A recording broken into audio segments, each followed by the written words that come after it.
कहानी की शुरुआत होती है एक गांव से। नाम था चंदनपुर। उस गांव के बाहर एक 200 साल पुराना बरगद का पेड़ था। लोग कहते थे हर पूर्णिमा की रात उस पेड़ से एक लड़की के रोने की आवाज आती थी। लेकिन एक और बात थी जो पूरे गांव को खौफ में रखती थी। उस बरगद के पेड़ से एक सुनहरे रंग का मुखौटा लटका रहता था और जो भी उस मुखौटे को छूता या उसके पास जाता, ठीक 7 दिन बाद वह इंसान गांव से गायब हो जाता। ना वह जिंदा मिलता, ना उसकी लाश मिलती। इसी गांव में शहर से एक लड़का आया था, आर्यन। वह छुट्टियां मनाने अपनी नानी के घर आया था। लेकिन घर पहुंचते ही नानी ने उसे सख्त चेतावनी दी, बेटे गांव के बाहर उस बरगद के पेड़ के पास कभी मत जाना, वहां एक छाया रहती है। लेकिन आर्यन हंस पड़ा, नानी भूतों की कहानियां बस लोगों को डराने के लिए होती हैं और कुछ नहीं। फिर एक शाम टहलते टहलते आर्यन उस बरगद के पेड़ के पास गया। वहां उसने देखा पेड़ की शाख से वह सुनहरा मुखौटा लटक रहा था। आर्यन कुछ पल तक उसे घूरता रहा, फिर बिना कुछ सोचे उसने उस मुखौटे को छू लिया। जैसे ही उसने मुखौटे पर हाथ रखा,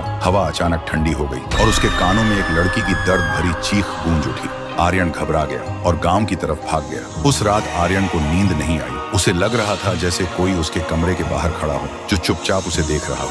अब उसके दिल में भी मौत का डर घुलने लगा था। फिर सुबह आर्यन ने गांव के सबसे पुराने पुजारी से पूछा, बाबा उस बरगद के पेड़ का सच क्या है? सुनते ही पुजारी डर से कांपते हुए बोले, बेटा उस पेड़ से दूर रहो, वह पेड़ नहीं एक जागा हुआ श्राप है। आर्यन ने कहा, क्यों ना एक बड़े अघोरी को बुलाया जाए, शायद वह इस श्राप को खत्म कर सके।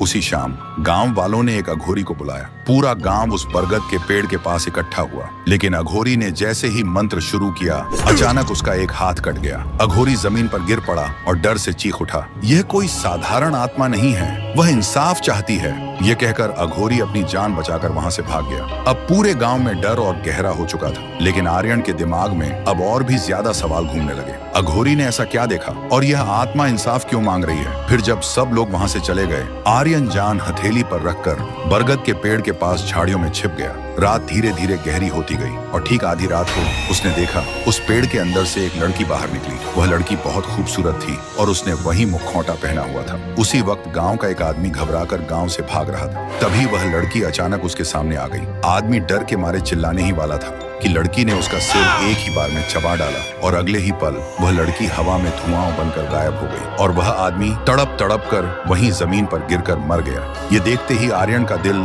जोर जोर से धड़क रहा था। अब उसके दिमाग में बस एक ही सवाल घूम रहा था, ये लड़की कौन है और इतनी बेरहमी से लोगों को क्यों मार रही है? क्या यह कोई श्रापित आत्मा है या किसी पुराने पाप का बदला? तो दोस्तों, उस बरगद के पेड़ में छिपी वह लड़की कौन है और वह लोगों को क्यों मार रही है? ये राज अगर आप भी जानना चाहते हो तो कमेंट करो पार्ट 2।